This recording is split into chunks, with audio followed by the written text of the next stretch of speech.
Oh my goodness, what do we have here? This is leopard print on cowhide, not actual leopard. Gotta make that very clear because I was dang near attacked by the person who sold me the shoe. She had some very choice words for me for even buying the shoe because she thought this was actual leopard. It's actual cowhide with a leopard print on the cowhide. So yes, it is fur and it's clearly leather, but it is not from a leopard. But anyway, back to it. This is a Bally loafer tennis shoe, all leather interior.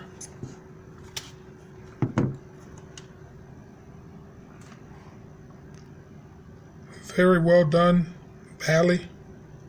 You don't see much stitching going on in there. So it's kind of got the whole cut theme.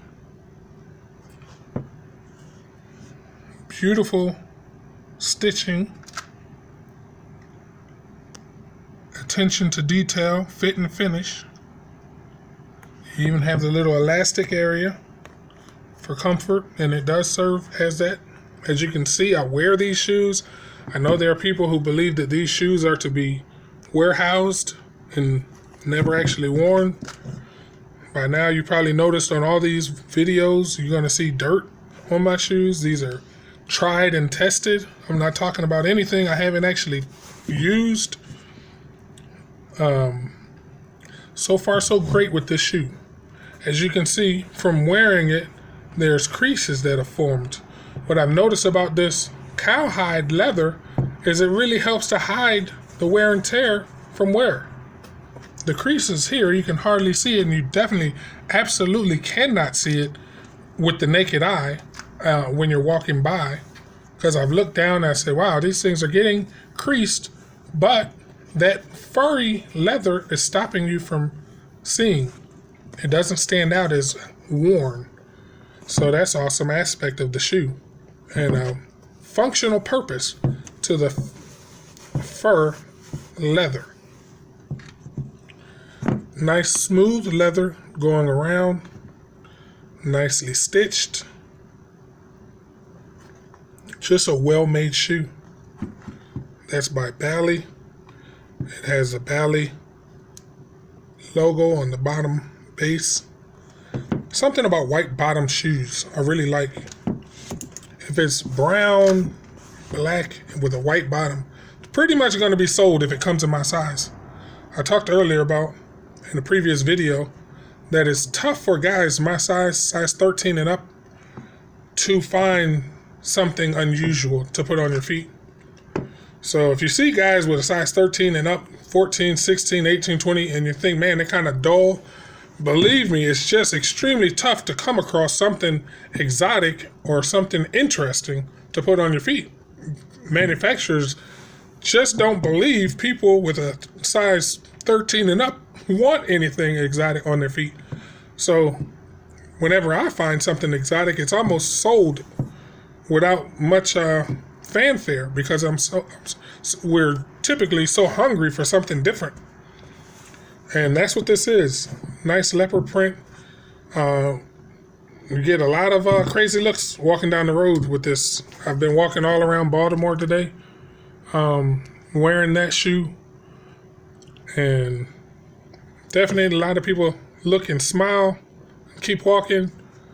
And I think probably a few people think it's a leopard and think you're a dirty SOB.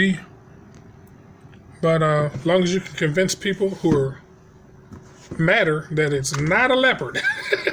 I would actually wear a leopard, but I would actually prefer the leopard to be up higher on my body, like near crown level, or a crest or chest jacket, not necessarily a full jacket, but parts and pieces like they did in ancient Africa, Egypt to South Africa. You see kings and royalty and people who consider themselves protectors of God's children wearing leopard print or actual leopard. Actually, when I was in Kenya, I was offered to purchase a leopard, and I did not accept it because I didn't know if I was being set up, So I just didn't accept it. But someone did offer to sell me a leopard a real genuine Leopard. But you never know what, I didn't know who that was or why they even thought I would want a Leopard. So to me, it seemed like a setup. I said, no thanks. Went on about my business. But yeah, that's it. Nice Bally, full-blown leather shoe, plush leather interior, pull tab with the Bally signature color scheme. Nice leather shoe. Watch check. I remain in this watch pretty much for my whole Baltimore vacation, which is the Invicta. Doesn't want to focus for some reason. Amazing. Absolutely refuses to focus. Well, you have to go to a previous video. Okay, there we go. I was going to say this thing really doesn't want to focus. It is the Invicta Grand Octane. It is the 48 millimeter, I believe it is. Diamond bezel, ruby numeral system. So instead of having numbers at the 12, 1, 2, 3, 4, 5, 6, 7, 8, 9, 10, and 11, they have rubies. Genuine rubies, as is said on the back side of the watch, as well as Invicta certified diamonds. So I'm not sure where I could ever find something like that. Was it not for Invicta being absolutely insane and making something like this, and to boot, making it a price that a normal human being could actually purchase? Can you imagine if Rolex put genuine diamonds and genuine rubies in a watch? Of course, I would not own it. But this is Invicta Reserve level, beautifully made, Grand Octane, beautiful watch to go with a very nice shoe. Bally loafer, black leather, leopard print, white bottom. Thank you for watching another episode of Watching Watches. Hope you enjoyed, and watching shoes.